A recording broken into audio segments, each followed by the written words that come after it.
ராஜா sir வந்து உங்களுடைய songs கேட்டு உங்களுடைய ஒர்க்ஸ் கேட்டு அவங்க சொன்ன கமெண்ட் ஏதாவது ஞாபகம் இருக்கா சார்? என்ன சொல்லியிருக்காங்க? நான் வந்து ராஜா சார்கிட்ட போய் நான் படம் பண்ணதுலேருந்து இப்போ இடையில அந்த பவதா இறக்கக்குள்ளே தான் போய் பாட்டு வந்தேன். சரி.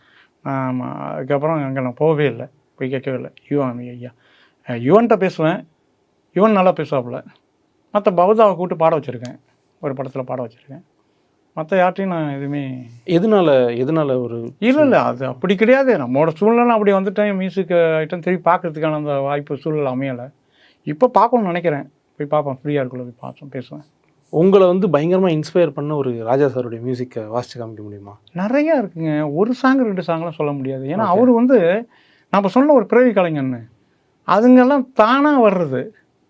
அவங்க வந்து கற்றுக்கிட்டு முறைப்படி கற்றுக்கிட்டு தான் வந்து பண்ணோன்னா, உங்களுக்கு நீங்கள் add app 9th diminished card இப்படிலாம் கற்றுக்கிட்டு போடலாம். நீங்கள் கற்றுக்கிட்டு கவிதை எழுதுறது தானாக கவிதை வரதுக்கு வித்தியாசம் இருக்குல்ல. அதனால வந்து தானாக வர்றதுங்கிறது அது வந்து சோல், அது இயற்கையாக கொடுக்குறது.